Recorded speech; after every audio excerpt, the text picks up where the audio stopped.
Y'all, Dakota here, Homeless Outdoor Solutions. I'm gonna be doing a 300-hour review video on my LT40. Got 300 hours on this thing now, and I'm gonna do a very honest review on this thing. I'm not sugarcoating squat. I'll tell you how it is. So I run this thing hard. I run it full time for my wood business. Actually today I'm cutting some 18 footers, 2x6s, pine, my favorite thing to cut other than cedar and probably poplar. So this mill has been good. I wouldn't call it great or excellent, but it's been a good mill. It hadn't been terrible either, but there have been some bugs on this thing, and I'm gonna go ahead and tell you those things. So within this 300 hours, behind this plate there's a quick coupler that just couples together for the lube miser system. Somehow one of the ears on it snapped off. I got a replacement part for that. It was sent out right away, so that was awesome. Wood miser's always been good about getting parts out to me the same day or very quickly. So that was one of the things that broke. It got fixed. This valve cover gasket up here, it's leaking around here. And I told Wood Miser about it. It's leaking from right there. It has been since day one. I couldn't get a replacement gasket for it. It's a rubber gasket seal. It's right in there. And it's been doing this ever since I bought the mill. And I couldn't get a replacement for it, so I had to go buy one out of my own money. I don't know what's wrong with it. I highly doubt the head's warped or something, or the cover's bent. But I'm thinking a new, cheap old gasket will fix it. So I couldn't get one from them, so I got one for it. I gotta put it on still, obviously. Done 2 oil changes on this thing. No, actually it might be 3 now. I go to Tractor Supply and buy the kit for it. It comes with that filter, 10W50 full synthetic. Supposedly you can run the thing like 300 hours without changing it. I do not recommend that, and I have not done that with my mill. I change it way more frequently than that. The inner air filter, the inside of it on the very end, closest to the end of the cover, keeps getting ate out. It's like it deteriorates. The first one didn't even last 100 hours. It only lasted, I think, 60 hours, and it was completely ate off. Got a new one right away. Same thing happening with the second one, but it has lasted a whole lot longer, so that is good. Let's see. The weld on this last squaring arm snapped off. The penetration from the factory was not good at all. So got that welded up. It is fixed now and very strong. I have a whole nother one of these coming from Wood Miser. I haven't gotten it yet. They might have to build it or something, but if you have a LT40 and this is a 2024 model, you might want to check that, make sure it's not developing a crack. Because from the factory, this weld here and on the backside here did not penetrate at all into this.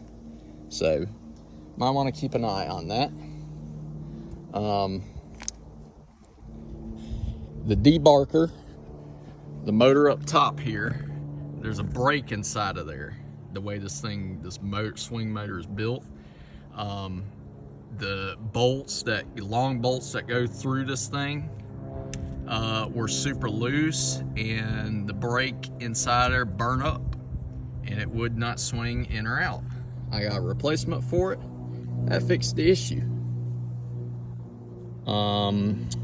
This roller bearing went out very quickly. Got a replacement for it within 30 hours. That one failed too. Got all wobbly on me again. Got a whole entire replacement assembly, slapped it on, fixed that issue.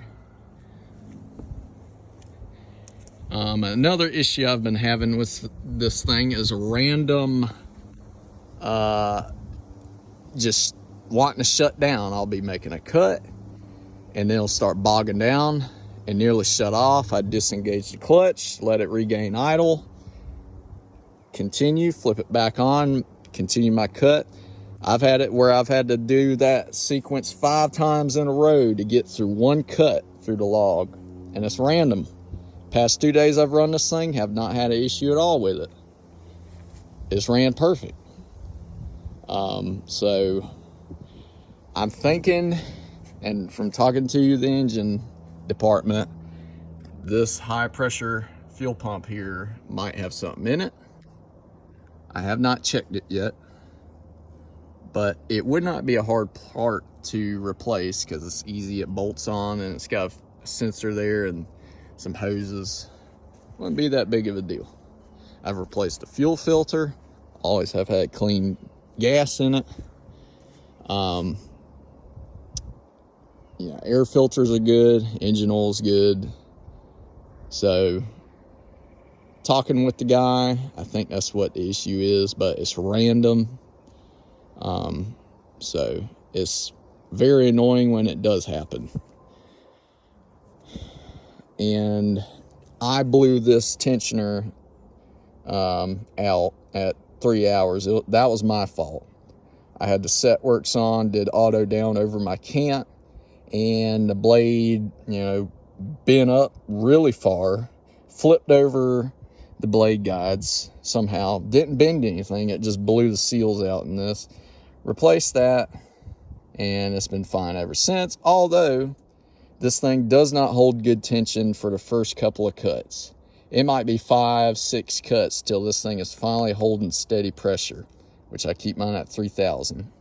So be advised, and over time you'll need to add more fluid back here in this little bolt here. It's probably covered up by dust and whatnot. Keep this thing greased. It really helps with turning this thing, because once this gets dry, it's like metal on metal, but greasing it, and it hardly takes any. It goes a long way. What other gripes do I have? That's gripes as far as parts breaking.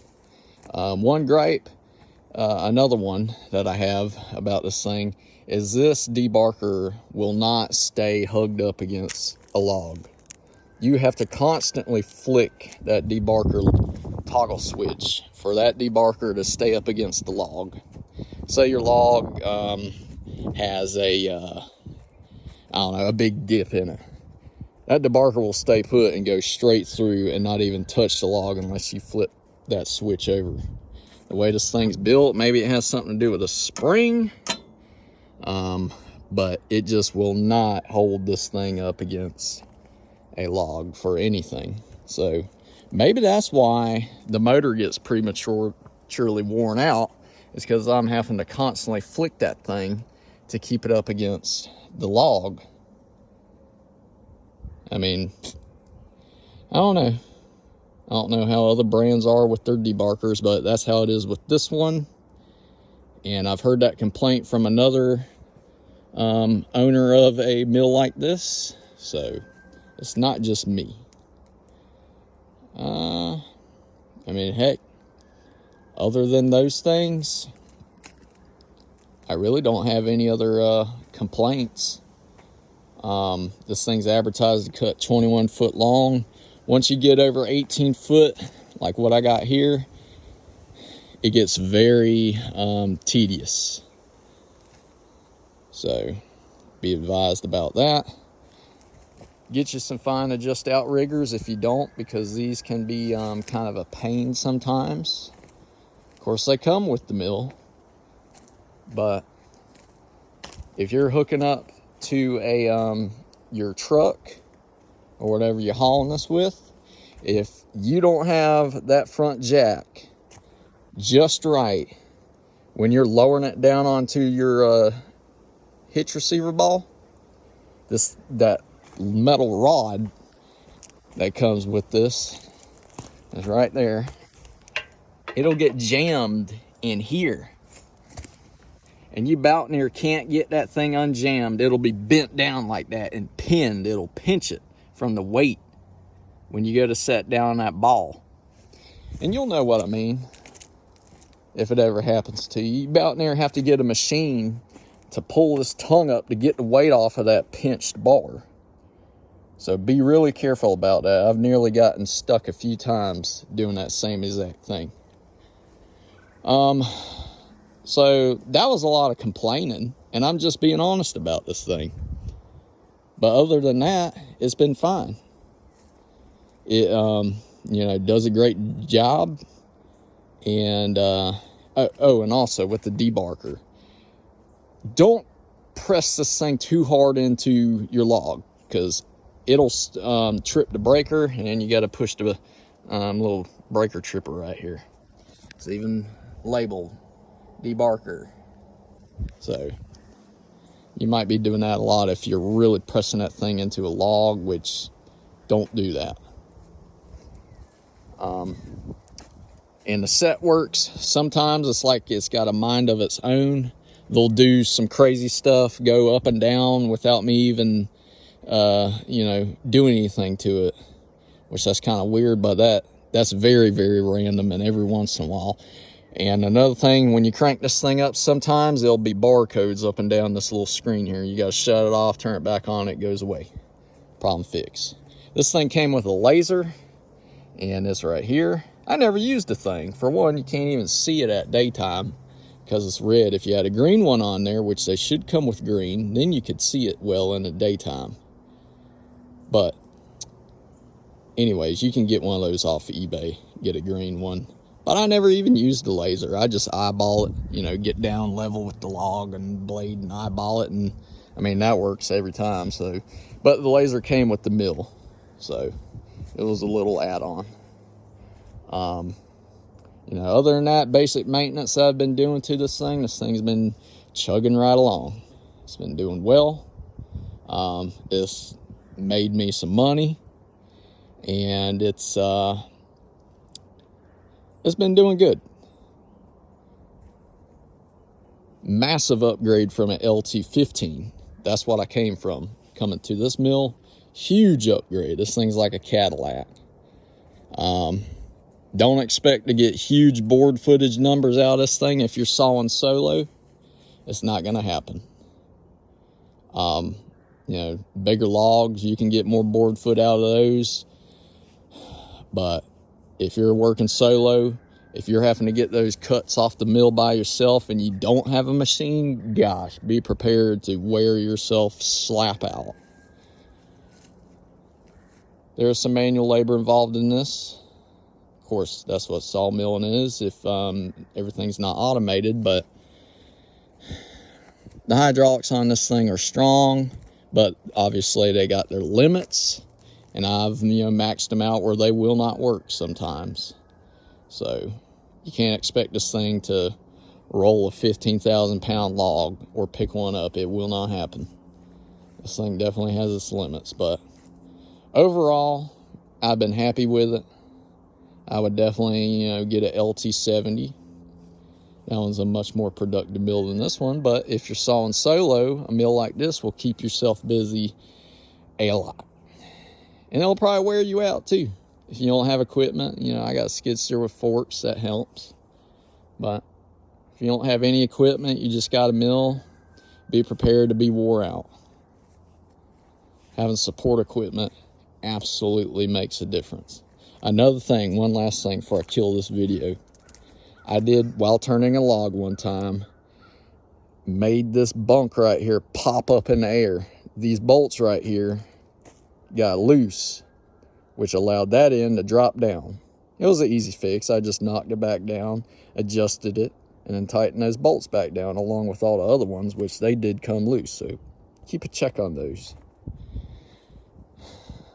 Other than that, I've made this video too long anyways, but that's my 300-hour review It's got some kinks in it. Once you get them worked out, like anything brand new that you're going to buy, it's a good, you know, mill. Good mill for sure. I love it. It's, you know, helped my business grow in the past few months. And without it, if I was using a manual mill, it would not be possible. But a manual mill for a full-fledged business, that's a whole new topic, whole different video. Anyways, hope y'all enjoyed the review, my 300-hour review of this mill. And got any questions, just leave them in the comments. I am on all platforms of social media. Y'all have a good